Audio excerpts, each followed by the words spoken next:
Hi കൂട്ടുകാരെ, എല്ലാവർക്കും പുതിയൊരു വീഡിയോയിലേക്ക് സ്വാഗതം. ഇന്ന് നമ്മൾ ചക്ക വരകിയതാണ്. കാരണം നമ്മുടെ വീട്ടിലുണ്ടായ ചക്ക തന്നെയാണ്. നല്ല പഴുത്ത നല്ല മധുരമുള്ള ചക്കയാണ്. ഞങ്ങൾ എങ്ങനെയാണ് ചക്ക വരകുന്നതെന്ന് കണ്ടു നോക്കിയാലോ. അതിനായിട്ട് ഞാൻ എടുത്തിരിക്കുന്നത് നല്ല പഴുത്ത പാകമായിട്ടുള്ള നല്ല മധുരമുള്ള ഒരു ചക്കയാണ്. അത് ചുളയെല്ലാം പറിച്ചതിന് ശേഷം രണ്ടായിട്ട് കീറി ഇട്ടിരിക്കുകയാണ്. അതിന് ശേഷം കുക്കറിലിട്ടിട്ട് നല്ല പോലെ വിസിലടിക്കുകയാണ്. ഒന്നോ രണ്ടോ വിസിലടിച്ച് നല്ല പോലെ വേവിച്ചെടുക്കുകയാണ് ചെയ്തിരിക്കുന്നത്. ഒരു മിക്സിയുടെ ജാറിൽ നമുക്ക് അല്പം തേങ്ങ ഇട്ട് കൊടുത്ത് അടിച്ചെടുക്കാവുന്നതാണ്. കാരണം ഇതിൽ ഫസ്റ്റ് പാലും സെക്കൻഡ് പാലും നമ്മൾ മാറ്റി വയ്ക്കുന്നുണ്ട്. ആദ്യം നമ്മൾ ഫസ്റ്റ് പാലാണ് എടുക്കുന്നത്. ഫസ്റ്റ് തേങ്ങാപ്പാൽ നമ്മൾ എടുത്തു കഴിഞ്ഞ് കഴിഞ്ഞാൽ അത് നമ്മൾ മാറ്റി വയ്ക്കും. സെക്കൻഡ് തേങ്ങാപ്പാലിലാണ് നമ്മൾ ഈ പാചകം ചെയ്യുന്നത് തന്നെ. നമ്മൾ സെക്കൻഡ് തേങ്ങാപ്പാലിൻ്റെ ഒപ്പം തന്നെയാണ് നമ്മൾ ഈ ചക്ക വേവിച്ച് വെച്ചതും കൂടി നമ്മൾ അതിൽ ഇട്ട് കൊടുക്കുന്നത്. വിറകടുപ്പിലാണ് ഞാനിവിടെ കത്തിക്കുന്നത്. വിറകടുപ്പിൽ കത്തിക്കുമ്പോൾ തന്നെ നമ്മൾ ഒരുപാട് സമയമെടുക്കും ചക്ക വരകിയെടുക്കാനായിട്ട്. അല്ലെങ്കിൽ നമ്മൾ അടപ്പത്ത് വെച്ചാലും ഗ്യാസ് അടുപ്പം വെച്ചാൽ തന്നെ നമുക്ക് ഒരുപാട് സമയം എടുക്കുന്നതാണ്. അതുകൊണ്ടാണ് നമ്മൾ എപ്പോഴും വിറകടുപ്പിലാവുമ്പോൾ ചെയ്യുന്നത്. കാരണം വിറകടുപ്പിൽ വെച്ചാൽ നമുക്ക് അത്രയും ഗ്യാസ് ലാഭിക്കാമല്ലോ, അതുകൊണ്ടാണ്.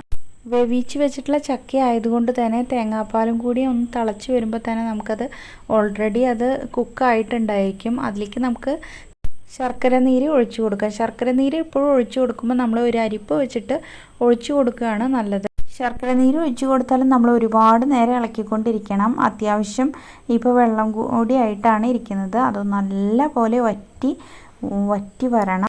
ഇപ്പം നമുക്ക് കാണാം, വേവിച്ച് വെച്ച ചക്കച്ചുളകളാണെങ്കിലും ശരിക്കും ഉടഞ്ഞു പോയിട്ടില്ല. കുറച്ച് കഴിഞ്ഞിട്ട് നല്ല പോലെ ഇളക്കി വരുമ്പോഴാണ് ചക്കച്ചുളകളൊക്കെ ഉടഞ്ഞു വരുന്നത്. അത് നമ്മൾ കുത്തി ഉടയ്ക്കൊന്നും വേണ്ട, സാധാരണ തന്നെ ഉടഞ്ഞു പോകുന്നതാണ്. എനിക്കിവിടെ സഹായത്തിന് അമ്മയുണ്ട്. അമ്മയാണ് ഇതൊക്കെ സഹായിച്ചു തരുന്നത്.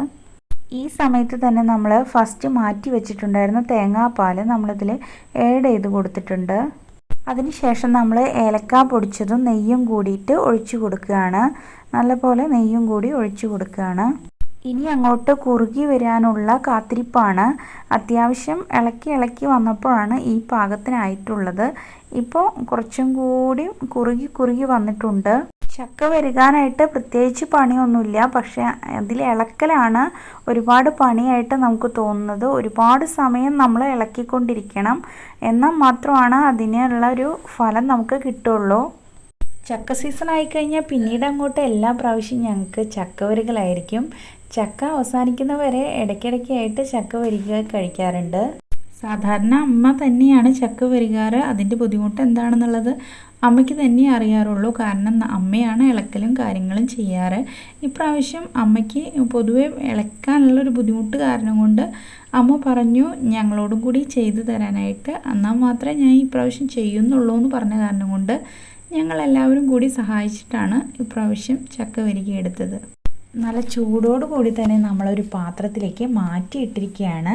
അത് ഒന്ന് തണുക്കട്ടെ. അതിന് ശേഷം നമുക്ക് കട്ട് ചെയ്ത് കഴിക്കാവുന്നതാണ്. സൂപ്പർ ടേസ്റ്റാണ്. നിങ്ങളും ഉണ്ടാക്കി നോക്കൂ. നെക്സ്റ്റ് വീഡിയോ ആയിട്ട് വീണ്ടും കാണാം. Thanks for watching.